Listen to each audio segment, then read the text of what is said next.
there are a bunch of other things going on in the world of movies and movie news and television and entertainment and all that kind of stuff that we don't have time to make main topics, but we want to make sure you're caught up to date with all the stuff that's going on. Fact checker Jonathan now would like to present to you today's movie news feed. Check it out. First up, it looks like Netflix is at it again. Fans of Santa Clarita Diet will only have the latest third season to enjoy. Bad news for fans after that season finale cliffhanger, as Slash Film reports. Almost exactly 1 month after Netflix's dark comedy series Santa Clarita Diet debuted its third season, the show, starring Drew Barrymore and Timothy Olyphant, has suddenly been canceled. Showrunner Victor Fresco and executive producer Tracy Katsky expressed their gratitude in a statement. Like our audience, we were all in on Sheila and Joel. Their relationship, in the face of incredible adversity, was inspiring to write and to watch. Mostly they were funny, which in a comedy is important. Working with Drew and Tim, along with the immensely talented Liv and Skylar, was a joy and a once-in-a-lifetime experience. Netflix took a chance on this odd show, and for that, we will always be grateful. They were supportive, ever positive, and appreciative of our work, until about noon today. Still, they were just one phone call away from being a perfect studio. Not bad, everything ends. This was a thing, and so it ended. We'll miss it, but are proud of the work we did, and will always appreciate the love and enthusiasm we felt from our audience. If it was up to them, Sheila and Joel would continue for another 10,000 years. Unfortunately, Santa Clarita Diet joins Netflix shows like One Day at a Time, Bloodline, Hemlock Grove, Love, and Narcos, which were all canceled after 3 seasons. Next up, Chloe Grace Moretz has signed up for Tim Story's live-action Tom and Jerry film. From ComingSoon.net, the actress will play Kayla, an employee at a posh hotel who seeks the help of broke alley cat Tom in order to rid the location of pesky mouse Jerry before he ruins a glamorous wedding event. The film will feature an animated and silent Tom and Jerry, whose shenanigans will take place in a live-action world. This is the first in a series of similarly designed projects from Warner Brothers, with the others being Space Jam 2 from producers Ryan Coogler and LeBron James, Scooby-Doo, which Chris Columbus is currently overseeing, and a Wile E. Coyote vs. Acme hybrid feature, with Chris McKay from the LEGO universe as creative supervisor. Next up, when we think of famous director-actor duos, a few come to mind. Duos such as Scorsese-DiCaprio, Tarantino and Jackson, Spielberg and Hanks, as well as David O. Russell and Jennifer Lawrence. But that partnership almost didn't happen.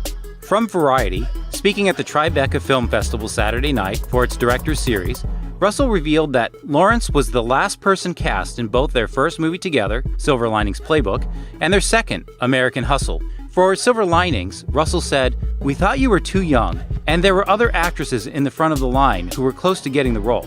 As for American Hustle, however, Lawrence was busy with other movies and technically not available. The two went in depth on their partnership, from when they first met, the movies they've done, and even teasing their future team-ups. Without revealing more details, Russell told Lawrence on stage, "I'm writing something for you now." What that turns out to be, we'll have to wait and find out. The two also touched on American Hustle, showing 2 scenes of the movie, including one which could have been very different. Lawrence's character, Russell revealed, was originally supposed to hang herself.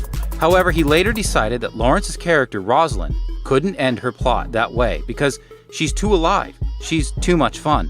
Instead, she had to decide to divorce Christian Bale's character. Next up, Avengers Endgame is the culmination of 10 years and 21 films worth of storytelling, and Marvel has gone to great lengths to limit spoilers. The film's directors, Anthony and Joe Russo, went as far to ask fans for their discretion in an open letter, and publications were issued strict guidelines when it came to what plot points could be disclosed in early reviews. Unfortunately, these measures aren't always enough. As Consequence of Sound reports, a man outside a cinema in Causeway Bay, Hong Kong, was brutally beaten after he began revealing spoilers to Endgame. According to Taiwanese media, a man dressed in white, who seemed to have just exited the cinema after watching the 3-hour movie, started revealing spoilers loudly by the entrance. Cinema-goers who were waiting to enter the doors were fuming, and some reportedly went to beat the man up to teach him a lesson. The photo, shown here, ignited many discussions with fans claiming that he got his just desserts served, or that they felt good seeing this. Avengers Endgame is in theaters now and has made over $1 billion worldwide in its opening weekend. And finally, speaking of Avengers Endgame and its directors, the success of their latest MCU installment has driven fans to question when their next outing with Marvel will be. According to CinemaBlend, the Russo brothers proved their ability to juggle massive casts with Captain America Civil War, and their 2 Avengers movies have been universally acclaimed. So, could they end up working on another MCU installment in the future? Probably not. As Anthony Russo recently said, it's our endgame, at least for now. We don't have any plans for now to make any more Marvel movies. It certainly may come up in the future at some point. We have a wonderful working relationship with Marvel Studios and a great passion for what they're doing. Given how much pressure has been on the brothers over the past 4 to 5 years, the time has come for them to step away from the Marvel Cinematic Universe and work on different projects. Although that doesn't mean they'll never return to helm another Marvel blockbuster. Just what lay ahead for us in Marvel's Phase 4, we all eagerly await to see. And that will do it for today's installment of the Movie News Feed.